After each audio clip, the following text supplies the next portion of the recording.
Telangana cyber security bureau ने 2 दिन पहले एसबीआई के एक मैनेजर को और साथ में 2-3 लोगों को अरेस्ट किया। केस ये है कि ये लोगों ने, जिसमें एसबीआई का मैनेजर भी इन्वॉल्व है, 175 करोड़ के फ्रॉड को अंजाम दिया है। और इस केस की खास बात यह है कि इस फ्रॉड को, जिसमें ऑलमोस्ट 175 करोड़ रुपीस इन्वॉल्व हैं, इस फ्रॉड को म्यूल अकाउंट्स यूज करके किया गया है। म्यूल अकाउंट्स मतलब ये बैंक अकाउंट्स ही होते हैं, लेकिन इसमें इलीगल वे से या फिर इलीगल एक्टिविटीज की मदद से फंड्स को मोबाइलाइज किया जाता है, पैसे को एक जगह से दूसरी जगह ट्रांसफर किया जाता है। और क्लियर अल्फाज में अगर बताऊं तो म्यूल अकाउंट्स मनी लॉन्ड्रिंग के लिए इस्तेमाल किए जाते हैं। Mule accounts act as a bridge for money laundering and other illegal practices. India में भी बहुत सारे लोग अपने बैंक अकाउंट्स को दूसरे लोगों को इस्तेमाल करने के लिए दे देते हैं और बदले में उन्हें कोई पैसा मिलता है या फिर बदले में कोई कमीशन मिलती है। ऐसे बहुत से केसेस आपको देखने को मिलेंगे।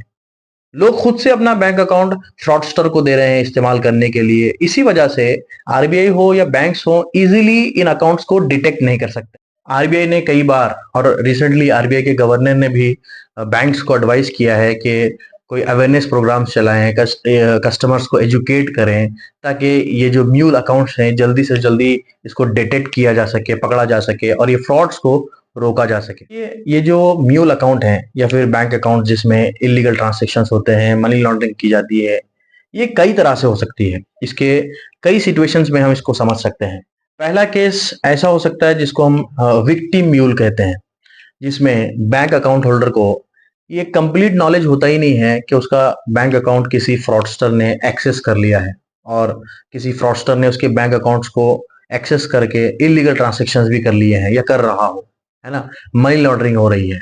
बैंक अकाउंट होल्डर का और फ्रॉडस्टर का यहाँ पे कोई कनेक्शन नहीं होता। दूसरा केस हो सकता है जिसे हम मिसलेड म्यूल कहते हैं, जहां पे विक्टिम या फिर बैंक अकाउंट होल्डर फ्रॉडस्टर के बिहाफ पे ट्रांजैक्शंस करते हैं। फ्रॉडस्टर्स इंडिविजुअल लोगों को या फिर उन लोगों को जो जॉब सर्च कर रहे हैं ऑनलाइन प्लेटफॉर्म के थ्रू, उन्हें पकड़ते हैं, उन्हें जॉब ऑफर करते हैं, फिर उनसे अपने इलीगल ट्रांजैक्शंस करवाते हैं। यहाँ पर जो बैंक अकाउंट होल्डर होते हैं ना, जिसका बैंक अकाउंट इस्तेमाल हो रहा होता है, उनको कंप्लीट नॉलेज नहीं होता कि वो जो पैसा ट्रांजैक्शन इनके बैंक अकाउंट से हो रहा है वो लीगल है या इलीगल है। वो तो एज ए जॉब इसको कर रहे होते हैं। आपने कई केसेस सुने होंगे जो जहाँ पे ऑनलाइन जॉब ऑफर करके, वर्क फ्रॉम होम ऑफर करके, ऐसे कई फ्रॉड कंपनीज हैं जो दूसरे लोगों से उनके बैंक अकाउंट से इलीगल ट्रांजैक्शंस करवाती हैं, मनी लॉन्ड्रिंग कराती हैं। इसे मिसलीड म्यूल कहते हैं। तीसरी म्यूल अकाउंट की सिचुएशन या फिर केस ऐसे हो सकता है जिसे हम डिसीवर मेथड भी कहते हैं, जहां पे फ्रॉडस्टर्स इंडिविजुअल्स की या फिर लोगों की आइडेंटिटीज को चोरी करते हैं, उनके डॉक्यूमेंट्स को चोरी करते हैं, फिर उन डॉक्यूमेंट्स की मदद से या फिर डुप्लीकेट डॉक्यूमेंट्स की मदद से बैंक अकाउंट ओपन करके उन बैंक अकाउंट से ट्रांजैक्शंस करते हैं। और वो ट्रांजैक्शन जाहिर सी बात है इलीगल होते हैं, मनी लॉन्ड्रिंग के केसेस होते हैं। और एक बड़ा इंटरेस्टिंग केस है म्यूल अकाउंट का, जहां पे इलीगल ट्रांजैक्शंस होते हैं, जिसे हम पेडलर कहते हैं, पेडलर।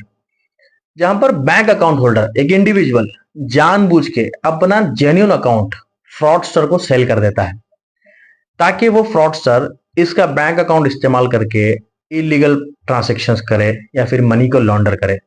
और इस केस में जो आदमी, जो इंडिविजुअल अपना बैंक अकाउंट सेल कर रहा है, उसको कमीशन मिलती है या फिर कोई लमसम अमाउंट मिलता है। ऐसे बहुत सारे केसेस हैं। और आपको ये बता दूं कि आरबीआई का भी डेटा है और जैसे एक कंपनी भी है बायोटेक, जो फ्रॉड डिटेक्शन कंपनी है, उसका भी डेटा है कि सबसे ज्यादा केसेस हमारे पास ये पेडलर सिचुएशन में होता है, जहां पे लोग अपना अकाउंट सेल कर देते हैं फ्रॉडस्टर को, ताकि उन बैंक अकाउंट से पैसे का इलीगल ट्रांजैक्शन हो।